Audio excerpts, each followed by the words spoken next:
Kasih karunia dan damai sejahtera dari Allah Bapa kita dan dari Tuhan Yesus Kristus menyertai kamu. Firman Tuhan pada hari ini tertulis dalam Galatia pasal 5 ayat 5. Sebab oleh Roh dan karena iman, kita menantikan kebenaran yang kita harapkan. Demikian firman Tuhan. Kebenaran yang kita harapkan. Seringkali kita gagal dalam hal mempertahankan. Seperti kata bijak, mempertahankan sesuatu yang sudah diperoleh memang jauh lebih sulit daripada perjuangan untuk mendapatkannya.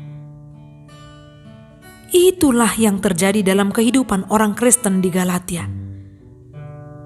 Mereka yang adalah orang Kristen di Galatia sudah menerima Kristus, tetapi kemudian mereka terasing dari Kristus.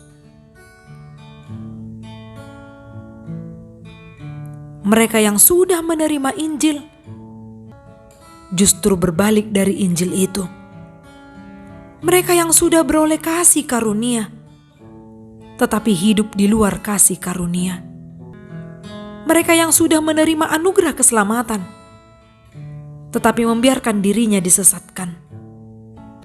Dengan situasi itu, Paulus pun datang dengan tegas dan menghimbau jemaat Galatia untuk kembali setia kepada ajaran Injil sejati. Paulus mengajarkan dan mengingatkan mereka, bila seseorang sudah menyadari dan tahu bahwa keselamatan itu terjadi oleh karena iman kepada Kristus, dan orang-orang yang diselamatkan itu sudah mengalami kemerdekaan dari dosa oleh Kristus, janganlah ia berpaling dari Kristus. Janganlah menghambakan dirinya lagi kepada penegakan tuntutan Taurat dengan menyunatkan dirinya. Karena pada saat itu, ajaran yang diberitakan adalah ajaran palsu. Seolah dengan melakukan tuntutan Taurat, seseorang dapat beroleh keselamatan. Itu berarti orang tersebut tidak menganggap karya Kristus berguna dan berkuasa menyelamatkan.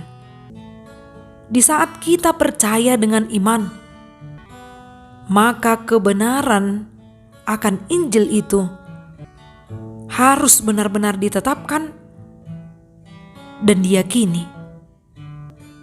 Rohlah yang menuntun kita untuk menerima kebenaran akan Injilnya supaya kita tidak mudah disesatkan.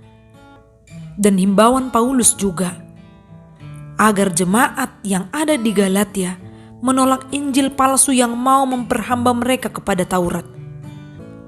Orang yang menaruh imannya kepada tuntutan hukum Taurat akan menerima konsekuensi bahwa ia ada dalam bahaya, yaitu di luar keselamatan yang ditetapkan melalui karya Kristus di kayu salib. Yang mengandalkan pikirannya saja dengan mengatakan bahwa jika saya melakukan hukum Taurat maka saya akan menerima keselamatan.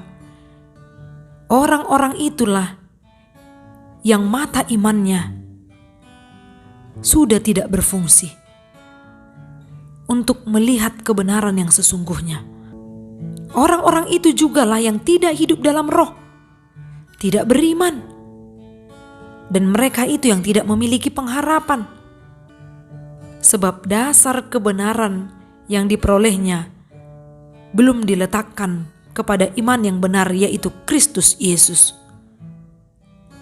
Orang yang tidak memiliki pengharapan, maka tujuan hidupnya juga tidak jelas. Orang yang ragu kepada Kristus, orang-orang itulah yang mudah disesatkan oleh ajaran-ajaran palsu yang hingga saat ini merebak kemana-mana. Kita yang sudah diselamatkan oleh darah Tuhan Yesus haruslah dengan tegas menolak ajaran-ajaran sesat itu karena keselamatan hanya ada dan hanya dapat kita peroleh dari Allah semata. Amin. Salam sehat. Semoga hidup kita diberkati melalui firman yang kita dengar. Horas.